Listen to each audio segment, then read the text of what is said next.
it. 'Cause it was there. We're art sluts. Welcome back to Art Sluts Radio. This is episode 10 and part 2 of my interview with Gretchen Phillips. In episode 9, we talked about the blue truck, which played a big part in the lives of all the art sluts. So let's continue on with the interview, starting with Sugarball, the blue truck. Well, when I listened to the episode where I believe you talked about driving all the way back to Missouri with no brakes. Would you do that now? You know what? It's maybe. I wouldn't have to. I wouldn't have to, but I'm kind of at this point in my life, I've really come full circle, and I am like completely going on instinct and flow in a really, it's working. And not that I can't stop and fix a problem or jump a hurdle, but so yeah, maybe.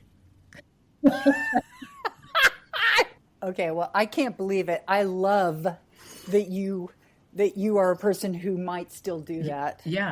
Yeah, for sure. Okay, so I think that was maybe like a 1977 Datsun little blue truck, K Turner. It was right. K Turner's Sugarball. She sold it to me for $500, which I never paid her the $500 because before, right away, I wrecked it. Although Radio. I have thought This over is and over about that wreck, and part 2 of my interview I'm with pretty Gretchen sure Phillips. that a rich Here's Austin more about the lady blue truck was named pulling a fast Sugarball. one. It didn't work. That was Two Nice Girls' I hit cover of her Speed making Racer a left because she off of was the in a lane album that was not Like a a Virgin. real left lane. And then she just came out. Next up is the song that launched them to 20-year-old success in the 90s. me, punk, from their self-titled and just debut, screaming at me, "What Two are you Nice doing? Girls. What are you doing? Here What the is hell do you think you're doing?" I spent my and I know last she $10. threw me off because I don't actually think I did anything wrong. Here's a great song replayed from that Mutual accident, called but that's Slenderella. how I didn't have the truck any longer. You had the truck. That was Red State, because Blue I State. blew my chance. I think it was Released in $200. 2017. I think it. And Yes, Gretchen Phillips because it got with the wrecked. cotton $300 worth of candy damage. knives. And interestingly enough, that truck is also the reason why I have credit, which, like, I had to get, at one point, I think I had to get a tire. And so, you know, you do your, I think it was Montgomery Wards, you know, you go, okay, you sign up for a credit card at Montgomery Wards, you get your tire, then you pay it off. And I loved that. Now I'm trying to remember where that truck, I think what happened was, so I went back and forth between Austin and Columbia, Missouri a couple times. I think at one point it ended there, and Pam stayed in Columbia after I left. Like, it was me and Sheila. Sheila left. I stayed. Thank you. You gave me a place to sleep. I don't think I was enough appreciative at the time, but so, and I got my first job because of Art Sluts. I went into the cafe, God, what was it called? The Spanish, like, breakfast place. Las Manitas. And I played that for, I can't remember the woman's name behind the counter, and she got me a job.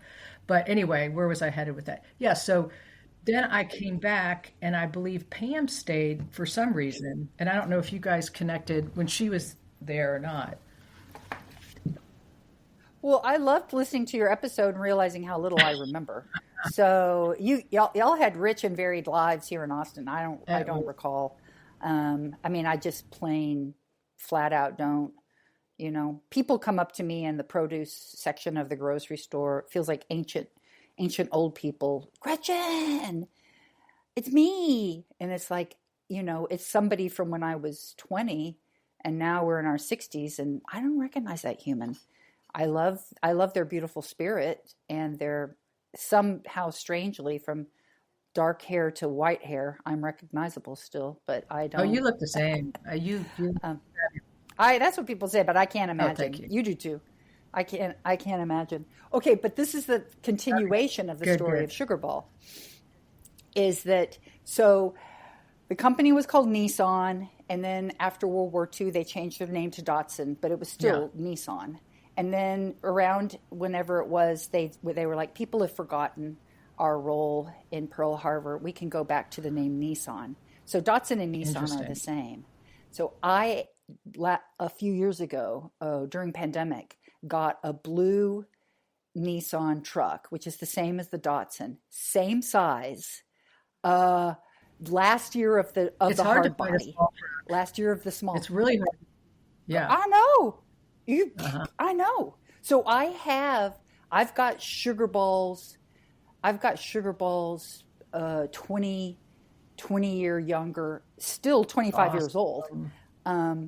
Progeny that I drive around, blue. Kay Turner loves this. I love driving Kay Turner, and my blue truck is the little peacock, driving her around in that. Pass my regards. I don't think I ever met her, but pass my regards to her, and you can tell her the truck size continues. Yeah. Did remove the bumper stickers, because I remember when I went home one time, my dad was like, "That sure is a lot of bumper stickers on your truck." No, I didn't remove them. I would never do that. Oh, because she still owns it? Is it still exist? Okay. No. She sold you Sugar Ball with all of those, and then I subsequently, once the $200 were exchanged and it was in your hands, I didn't know, and you could drive it back and forth without brakes, all the way to a few states away. I don't remember Columbia, Missouri being around the corner from Austin, Texas. Probably 10 or 12 hours, I think. Yeah, with no brakes. Okay. Well, Sheila and I, so you were supposed to come visit, and then, we were exchanging letters, and then you couldn't make it, and then Sheila and I took our road trip to see you, and her car, which was not licensed or registered, completely overheated and died in Oklahoma, and we pulled into a truck stop. And we got a ride with some tweaked out truckers. And that's how we got to Austin. I mean, we literally climbed over the highway rail and walked into your neighborhood. Jesus I Christ. know. Nuts.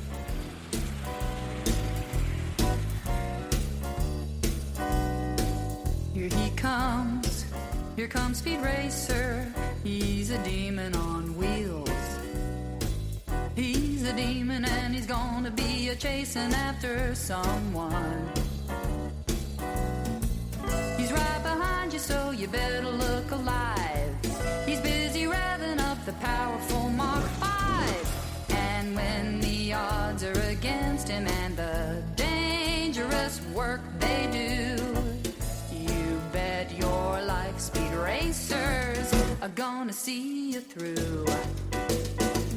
Go Speed Racer, go Speed Racer, go Speed Racer, go.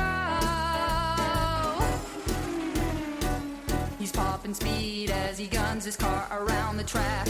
He's freaking out so hard it's like he's never coming back. Adventure's waiting just ahead. Go Speed Racer, go Speed Racer, go Speed Racer, go.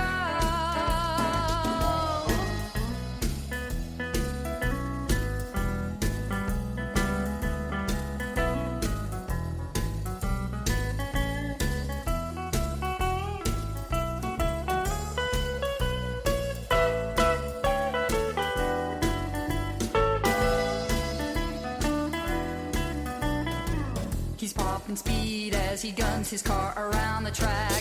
He's freaking out so hard it's like he's never coming back. Adventure's waiting just ahead. Go Speed Racer, go Speed Racer, go Speed Racer, go. Go Speed Racer, go Speed Racer, go Speed Racer, go.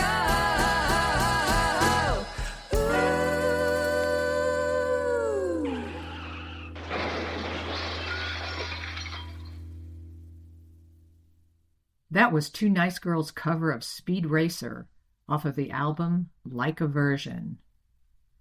I mean, I would love to talk about whatever you want, but I'm so fascinated by this time period in the 80s.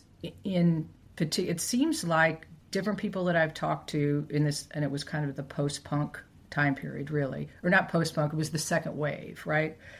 uh, that the nature of it being pre-internet, like where people were self-aware, you know what I mean? No. What do you mean? I mean, like there wasn't a camera on everybody all the time. We weren't. Self-conscious then? Because I don't think people are fucking Well, self-aware. that's true. I mean, Conscious. But it seemed like if you go into crippled by self-doubt? Okay, yeah. if you go into any community, it seems like in that time period there was this incredible joining of all of these underground groups. The gay community, the at that time trans community, outsiders, artists, musicians. People that didn't fit, as you said, into the mainstream flow, we found each other. And that seems to, from people I've talked to, been repeated in different communities. Geographically? Right. Oh, yeah, yeah. I mean, one of the main things I think about in terms of how lucky my musical career began when it did is that there were far fewer things vying for your entertainment dollar any given night of the week. True. So that makes an enormous difference in terms of seeking entertainment at night in a college town. Like what are you going to do? So to me, once VCRs and VHS, once you didn't have to, go to the movie theater to see things, and that could become more privatized. I just feel like more and more and more has become privatized, and there are more things vying for a finite amount of entertainment dollars and attention span. Yeah. And so we had a need that I don't think can be understood for somebody who didn't live through it. We had a need on a Tuesday night, and then the same need was there on Wednesday night. What are we going to do? Right. And the same day, and next week and next year, what are we doing? Hey, do y'all know what's happening? So the act of physically making posters at the Kinko's, running into the other bands making posters, the act of putting them on poles where human beings walked through space, not sat on their asses in front of a computer and scrolled through things. The way in which we had to be in a physical world, because the wealth of this virtual world didn't exist for most people. Right. Well, or at all. And so I don't know what was going on in Silicon Valley, but yes, certainly it wasn't going on in Columbia, and it wasn't going on in Austin. We had to move through literal space, not virtual space, to meet with each other and see each other. But that's all we'd ever known. We weren't giving something up. Like, shit, I wish I could just watch streaming, but I got to go all the way to the movie theater. Right. That wasn't our experience. This was just what you did. Right. And so I also think that phone calls, do you remember when you had no idea who was on the other line? Right. Exactly. Yeah, but I remember when caller ID was invented, but like before caller ID, if I was tripping and I wished that I had a girl call me, but I also didn't know, but if the phone rings, it might be mom. Right. And I'm tripping. Right. Do I answer that phone? Is it her? Is it my mom who I don't want to talk to right now because I'm tripping? Right. So I think that we had skills for moving through the world, interacting with human beings, not knowing what was going to happen. We had skill set that I think is seriously atrophied as far as social intercourse and,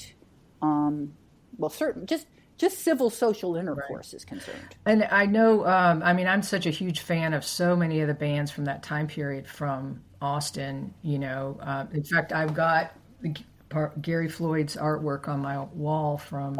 Oh, what do you have? What do you got? I got Gary Floyd right here. Okay. What you got? Yeah. Let's see.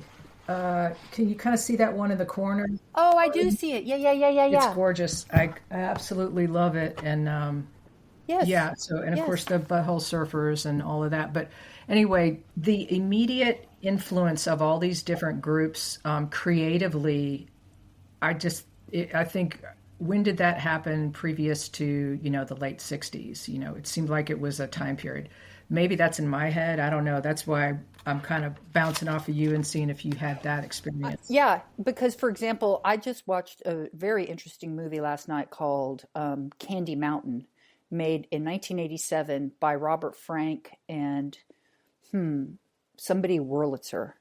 And it had David Johansen, Tom Waits, Leon Redbone, Mary Margaret O'Hara, Rita McNeil. It was very interesting. Robert Frank movie, who is known as a photographer who gave us The Americans, but he also worked on Pull My Daisy, which is the Beats. That is same kind of just incredible array of friendship networks. The friendship networks that one can read about of the expat lesbians in France in Paris at the turn of the century. I think people have been meeting. That's amazing stuff. Yeah. I wish I could remember the name of a book that I read that was pretty concise. I got it from the library though. It wasn't When Paris Was a Woman, but that you could start there. But there were the salons, for example, that Gertrude Stein and Alice B. Toklas had, where every week, because they had money, they would make a spread. Right. Their house was open, and this is all of these artists, modern artists, writers, and there were quite a number of, even pre-World War I, quite a number of U.S. and British women who were living in Paris and getting together and doing their thing, and lots of writers. And these versions of friendship networks have always been super interesting to me, really interesting to me, to think about who knew who and how they hung out. Very, very famously, Henry James and Edith Wharton and their gang. I think there have always been friendship networks where folks are inspiring each other, potentially sleeping together, potentially then having fights because they fucked each other, potentially working together and it didn't work out. Certainly as well with design, early 20th century design, and the women who were involved in that, and the men. So I do think this has always happened, and that we are always in a state of appreciation and rediscovery if we're the kind of people who are curious about that thing. Right.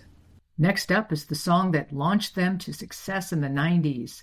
From their self-titled debut, Two Nice Girls, here is I Spent My Last $10.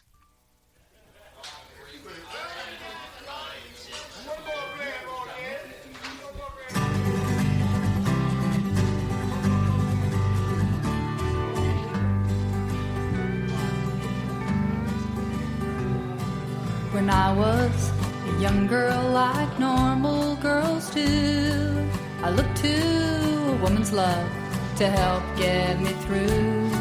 I never needed any more than a feminine touch.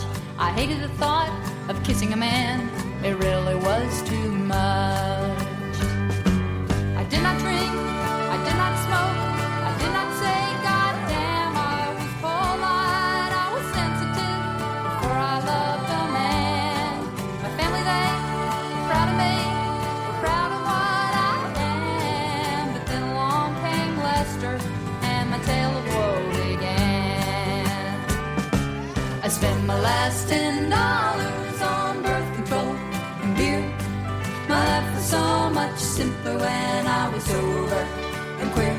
But the love of a strong-haired man has turned my head, I fear, and made me spend my last $10 on birth control and beer.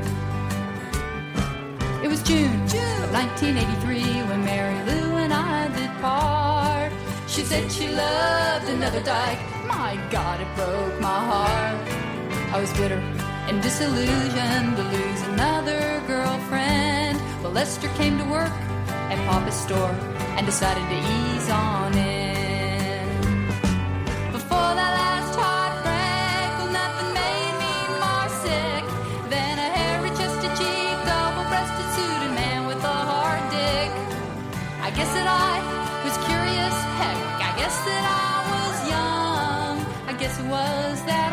coat, I guess that I was dumb. I spent my last $10 on birth control and beer. My life was so much simpler when I was sober and queer. But the love of a strong, hairy man has turned my head, I fear, and made me spend my last $10 on birth control and beer. For of course, for a woman to love a man, she must also love to booze. If a woman don't drink beside her man, then she will surely lose him. As I sit in this hetero honky-tonk and reflect upon my past, I think about those old girlfriends and why they did not last. For there's certain thrills that lesbian love simply cannot supply, like paying for abortions from sperm gone awry. And so I say to you, my friends, without this man I'd die. So listen to my tale of woe and hang your head and cry. I spent my last $10 on birth control and beer. My life was so much simpler when I was sober and queer. But the love of a strong, hairy man has turned my head, I fear, and made me spend my last $10 on birth control and beer. I spent my last $10 on birth control and beer. My life was so much simpler when I was sober and queer. But the love of a strong, hairy man has turned my head, I fear, and made me spend my last $10 on birth control and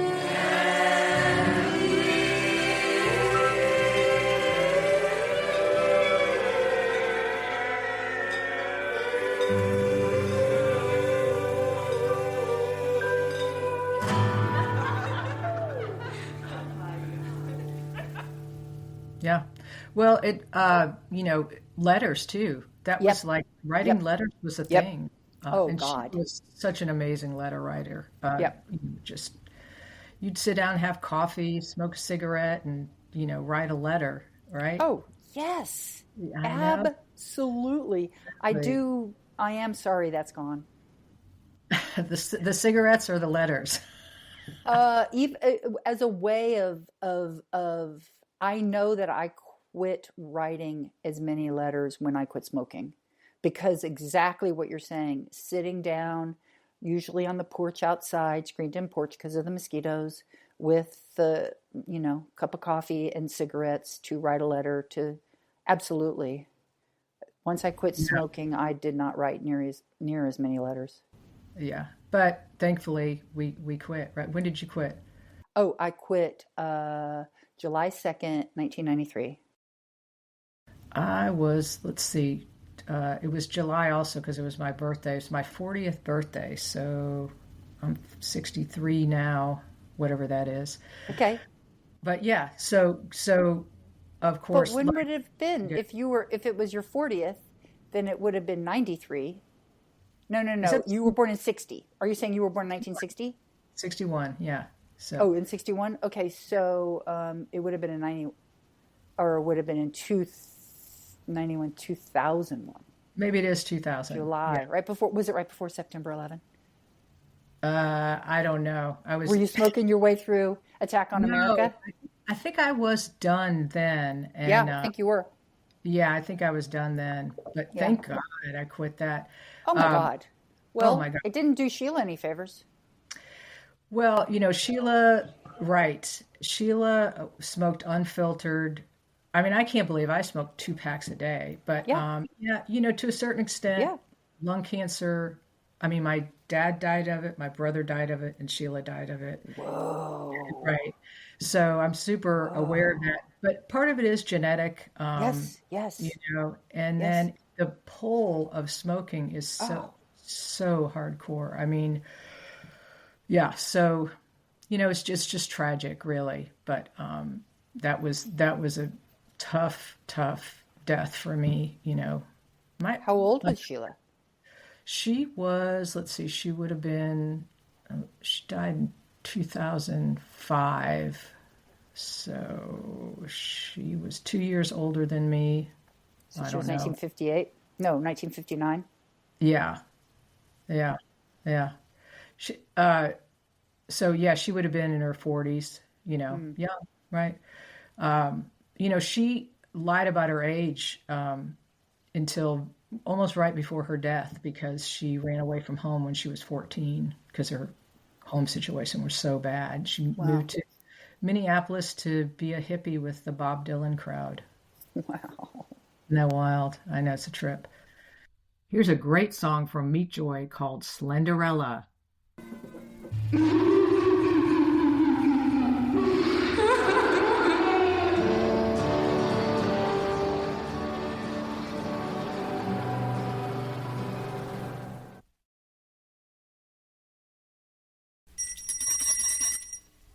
Come and get it. Not a very clear picture, is it? Why should she be anorexic? Won't eat a thing her mother fixes. She starves herself as she reduces. Is it daddy? Or is it mom? Is she having no more fun?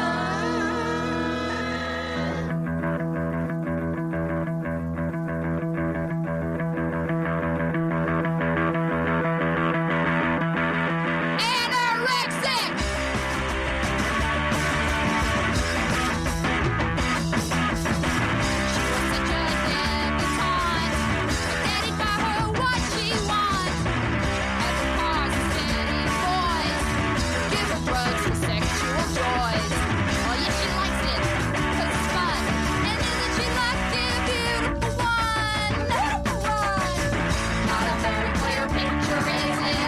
Why should she be anorexic?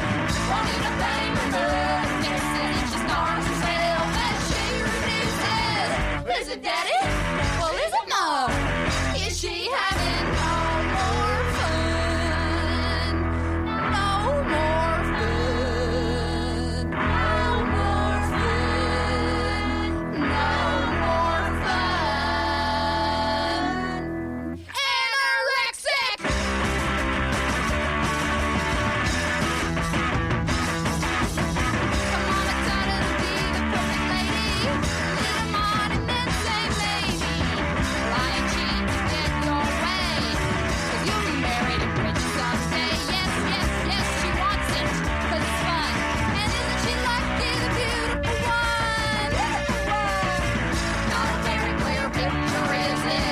Why should she be anorexic?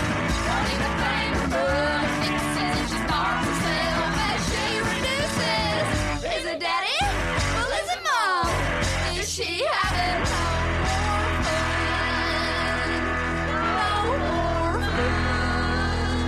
No more fun. No more fun. Anorexic!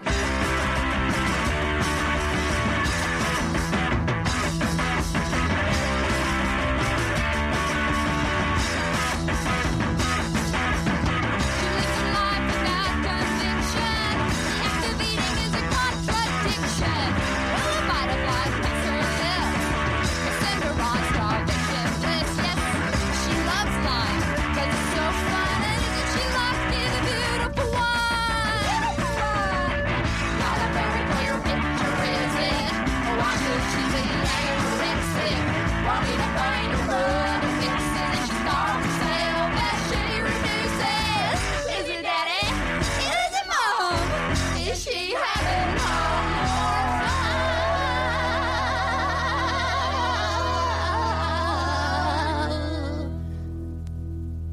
Yeah. So what is the topic that captured your interest the most right now? Like, where is your headspace at right now? What's You know, your it is around these currents. It's really thinking about I meet with, and I think in February it'll be 3 years that Meet Joy has a weekly Sunday afternoon FaceTime, I and love it's incredible. And we were able to do the reissue, the book, the live tape, the shows, 1 week at a time.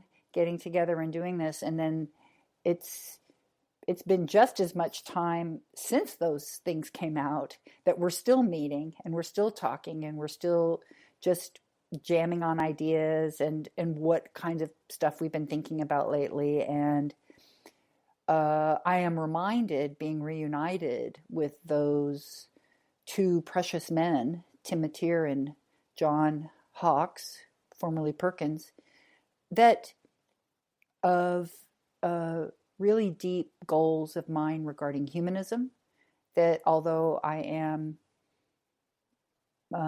it's important to me, my sort of lesbian feminist identity, I'm a human and I want to be with humans. Well, I want to be with humans. Let's put it that way. I don't always want to be with humans, but I really want to. And I want to be with men, and I want to be in this world. And I think it's fine to separate for a finite amount of time in order to recharge my batteries, but I really have been thinking as far as the polarization that goes on all over the place, which I think is not new for human beings, what we are experiencing. It feels in a way like the times of peace are really the anomaly, not the times of friction, Right. in terms of human culture. But I, as far as the only thing that I have any real agency regarding, that's just my attitude, my response to what's happening. So I think about how, if 10 of us were watching a house on fire, the house is burning, and we are each going to have 10 different responses. And there's not one of those responses that's just like really the truth, like how it really was. And so trying to extrapolate from that regarding my general thoughts around justice, does that exist for everybody? Truth, does that exist for everybody? And then sort of narrowing it down to my preferences.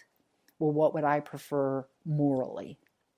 So frankly, a lot of the usual Gretchen Phillips philosophizing with myself. Right.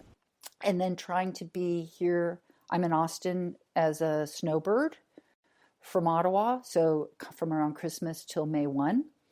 I've decided to be borrowing this from some friends of mine, a music slut. I'll do anything for music. Nice. And I'm I just love it. jamming with folks. I love it. Hashtag music slut. I'm jamming. Okay, this next song is called Red State, Blue State. It's sort of my response to the most recent election and my trying to, it is, as I can frequently write, quite a pedantic little number. I'd like to thank Andy for the conversation. I think I remember it. Just sort of a response in terms of a sense of hopefulness rather than that any minute now we're all going to fry, which I'm sure is pretty much how we feel.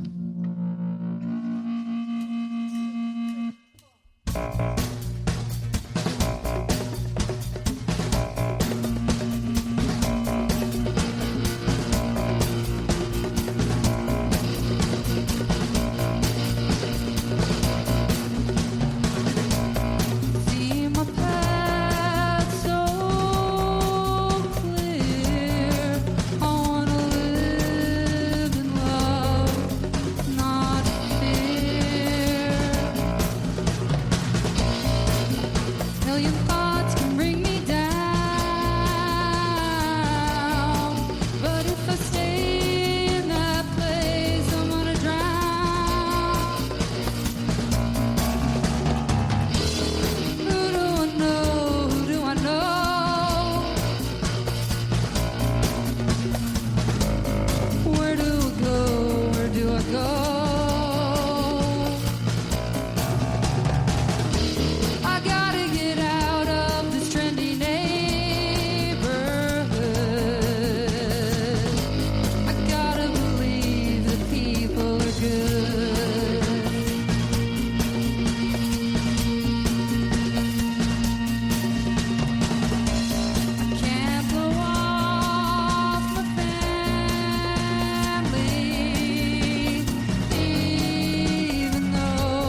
change, I'm not gonna change.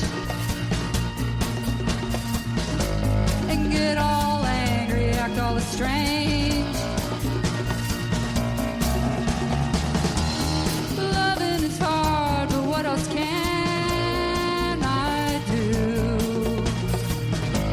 Hate will really take it out of you.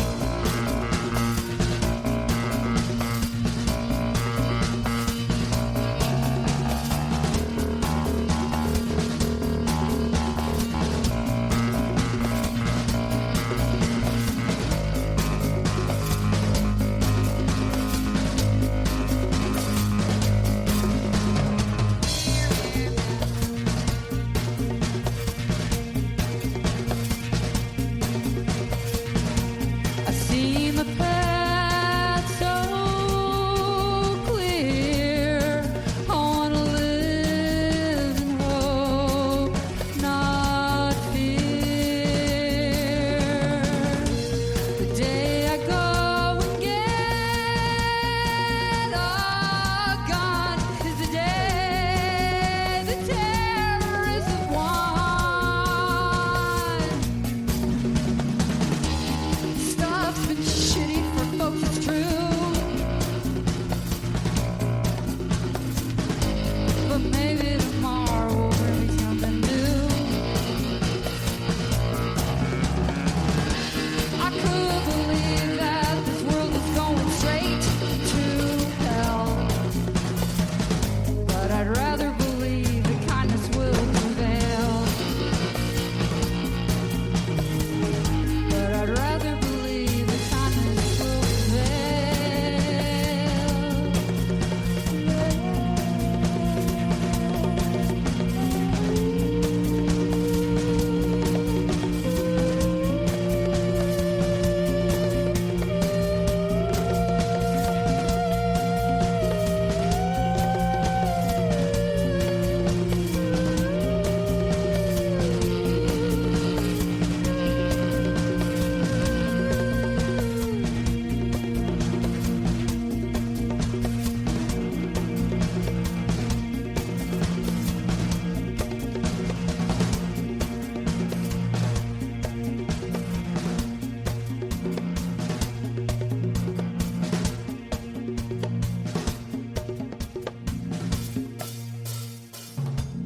That was Red State, Blue State, released in 2017. Gretchen Phillips with the Cotton Candy Breathing Knives. I'm just like, I don't want to break up anybody's home. If you got a band already, I'm not trying to break it up. But I certainly do feel like I want to really be jamming. Yeah, that's so great. I love Because I've just gotten better on the guitar, frankly. I would love to see you again because when I saw you Yeah. at the Amy Ray tour, I thought you were incredible. I mean, I think you're incredible anyway, but your guitar playing was really front and center on that tour. Yeah. Yeah. So that was Yeah. Yeah. Well, I have been playing in the basement in Ottawa by myself to a variety pack of albums that I just, listen to from all over the globe. And I feel like my playing's getting better again in terms of just how do I tap in? How do I not interrupt my flow? What is the answer to the question, why is Gretchen Phillips so fascinating? The answer is we're doing a third episode interviewing Gretchen Phillips. Stay tuned. Thanks for listening to Art Sluts Radio. Hey, if you identify with the Art Sluts, explore our herstory at artsluts.net. That's ARTSLUTS.net. And purchase downloads of our music wherever you stream music. All contributions and purchases will go to support Planned Parenthood. Currently, 21 states have limited access to women's health care, including abortion, and 15 of those have a total ban. Talking about your abortion experience, voting and donating to support abortion rights will make a difference. I hate to leave you, baby. I don't wanna have to go.